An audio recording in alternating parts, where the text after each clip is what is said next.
Hi guys and welcome back to TomTalks. Make sure to like, share, subscribe, comment, all that good stuff. And today we are going to be doing a game review, which is the first for the channel. I have done game reviews in the past on the blog, but not on the YouTube. I will be talking about FIFA 23. I plan to review this for a while, but I've had some interesting developments in terms of my thoughts on this game.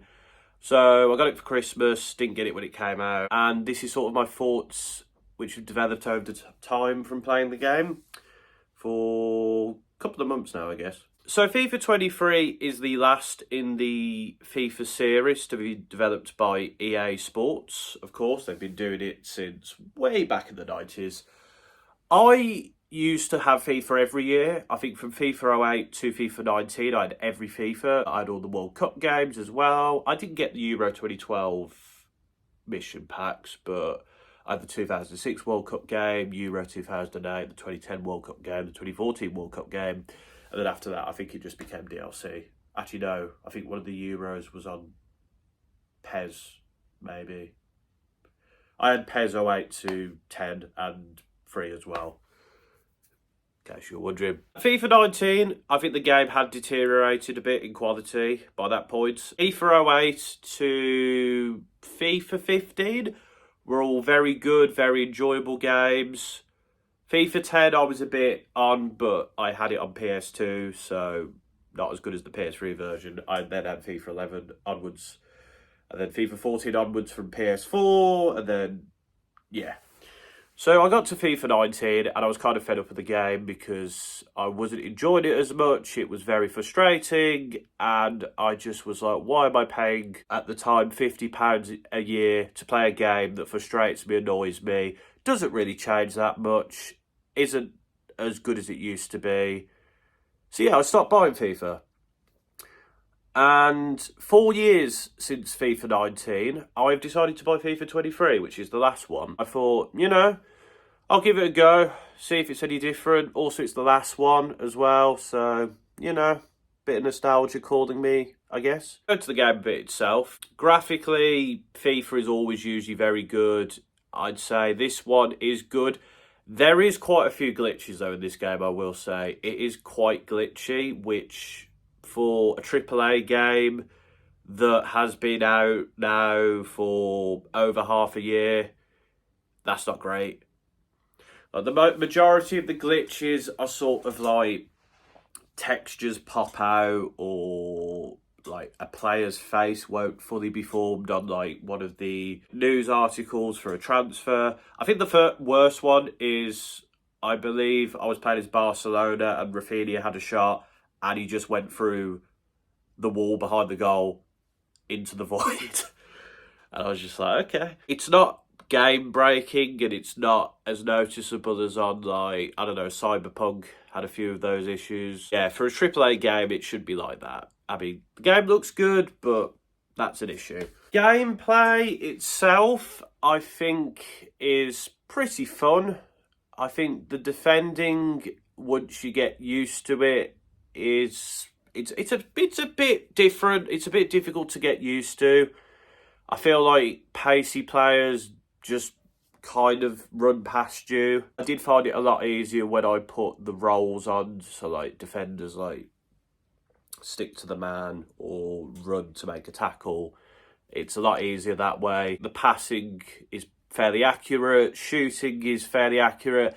It is kind of easy to score from certain parts, and I do feel like, at certain points in the game, the opposition will be able to score like a world-class goal, whereas for you, it's a lot more difficult. But for the AI, it's like, okay, they can just score from 30 yards out for some reason.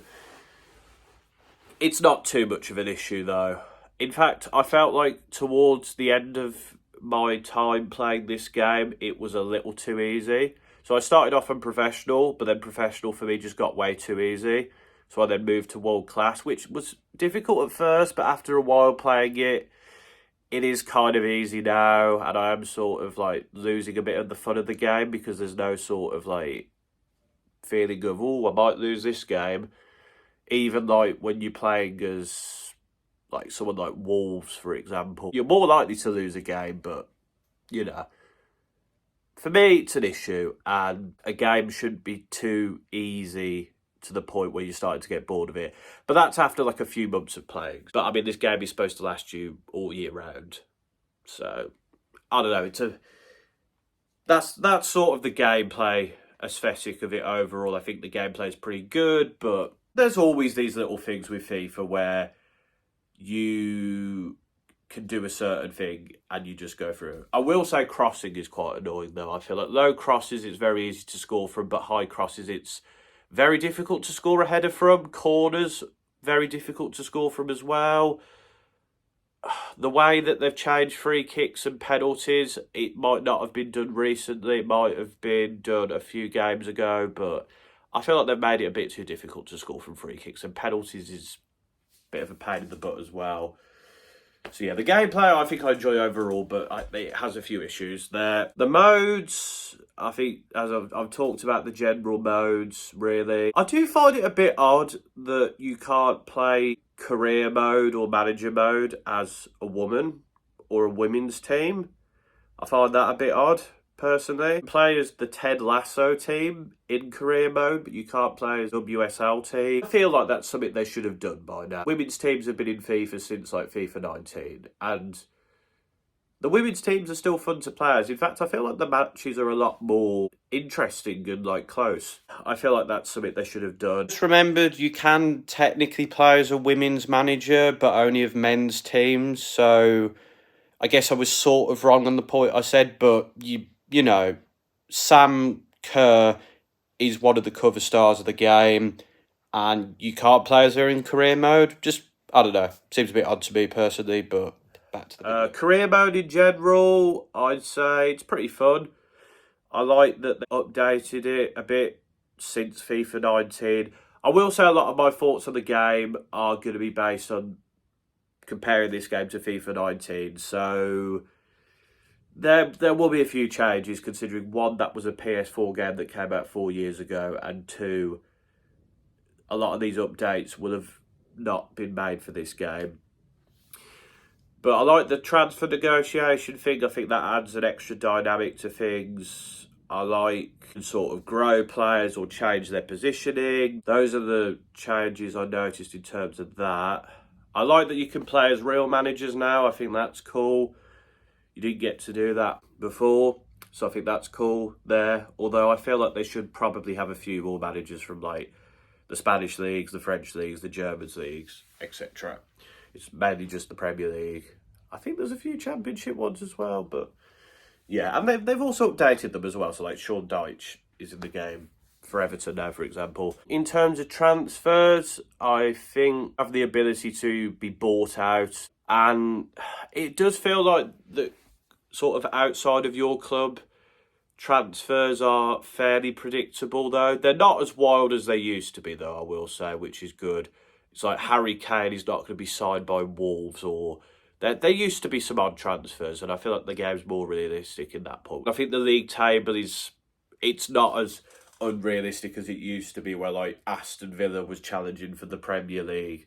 Now it is like the teams you expect. So I'd like that the realism in that perspective has been done. Career mode is fun overall. I don't think they've made that many changes to it. The gameplay is fun, the game's fun. The press conference thing is fine. No, it's not new, but it's new for what I've done. I think it adds something to the game.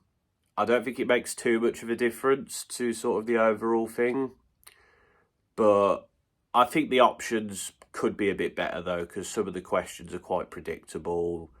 And some of them, it's like a player will be injured and then we'll keep asking you about that game in, game out. Even when you win it, it's like, you've already asked me this question. Career mode overall is still fairly fun. It doesn't feel that different from the last game, but they've tweaked it a little bit.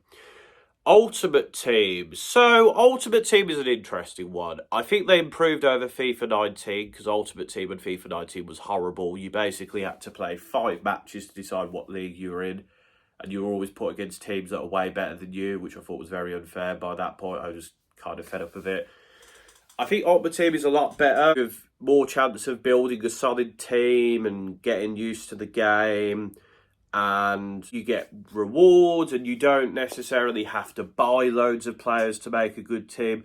So I think it's quite fair and it's quite good for especially newcomers. But as I found out, Ultimate Team became basically unplayable for me towards the end, because for some reason the LAN connection was awful, and I tried everything. I tried looking at my network settings, I tried restarting my broadband router. I gave it a bit of time, but for weeks on end, the game was just laggy as hell.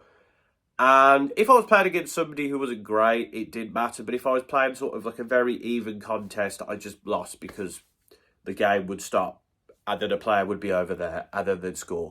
And it just made things really unfair, and I just stopped playing it in the end, which is quite annoying. That's never happened to me on FIFA before. I did do some research, and it seems like other people have been affected by this. I feel network connection should not be a problem with the servers, really. And it's a shame, because I think Ultimate Team overall had improved. I think they'd sort of gone back to the formula a bit, but then made it easier for people to build teams up as well. And especially for newer players. But that LAN thing, it stopped me playing the game. So I have to sort of look negatively on that. Seasons mode was fun. It's just you playing matches online against other people.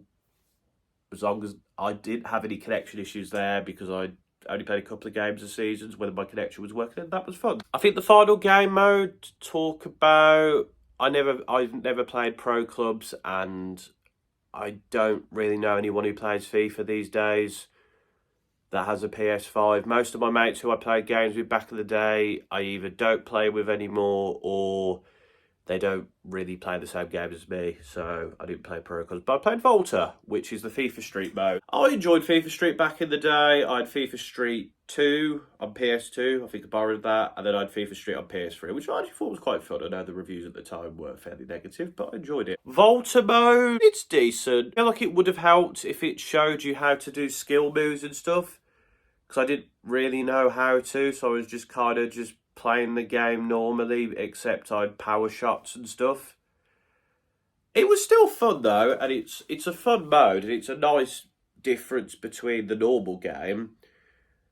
But yeah, I don't think there's that much to do in Volta mode. It's just kind of like online matches. You can play against AI teams and go through divisions, I guess. And there's different modes. There's like 3-player mode, 5-player mode, 2-player modes.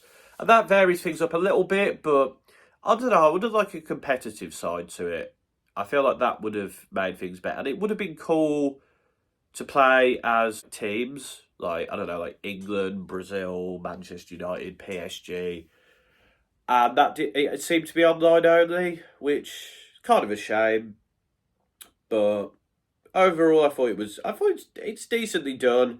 Having troops from Arsenal Fan TV as the commentator, I think worked very well. And the new commentators, I think they're fine. Not quite up there with like the goats of FIFA commentary, Martin Tyler, Alan Smith. I guess they did need to change it, but I don't know. I just feel like the new commentators did too much for me. And the World Cup mode was fun.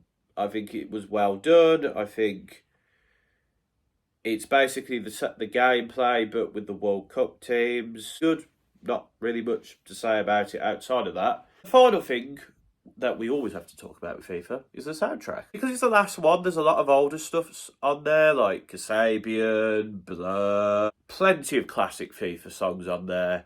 And that was a nice touch. It was nice to hear some of the songs from the FIFAs I hadn't played, from the FIFAs I had played. So that was cool. There was like even that Billie Eilish one, which was on FIFA 19. I was like, oh yeah, I've not really listened to that Billie Eilish track in a while. There's obviously the new stuff on there. There's like Gorillaz, Near Archives. I know people aren't as big on the new FIFA soundtracks. I'm personally fine with it, because I know obviously the older ones were a lot more rock orientated, and now it's a lot more dance and rap orientated, which is fine by me because I like all those genres. But I think the soundtrack is really good. It's Definitely one of the best FIFA soundtracks I've heard in a while, because I feel like towards the end it was decent but not as memorable, whereas this has like a good mixture of like the classic FIFA and the newer FIFA soundtracks. Overall, FIFA 23 has been an interesting experience. I have enjoyed my time with the game, but I do feel like it hasn't really changed a lot between this and FIFA 19. The game isn't frustrating me anymore, which is a plus side, I think. But I can't ignore the fact that it's not really changed much in career mode. Ultimate Team, I couldn't play. It's probably an issue that's very specific to me, but I feel like it's affected other people, so I feel like I have to talk about it. Volta mode could be a bit more developed a bit, and I think the gameplay, it is, you kind of get into patterns and routines because you just win games easily then. But I did enjoy my time here, and I think the gameplay is fun. I think there is a decent variety of modes here, if they could be explored a bit more, maybe. And I think because I have enjoyed the game, I can't say it's a bad game. I wouldn't say it's a good game, though, because I think there is enough issues to sort of stop me saying it's a good game or it's a great game.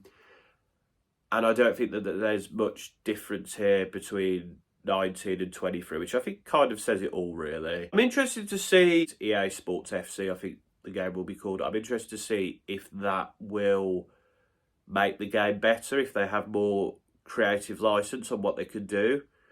But then again, are they going to lose licenses? I've heard they've done a deal with the Premier League teams, but what about like the Bundesliga teams? And because there's a few like Italian teams I've noticed that are not on the game anymore. I think they're on PES or eFootball or whatever it's called now. Again, that's another thing. The lack of competition means they don't really have much to worry about, although FIFA's sales have declined a bit.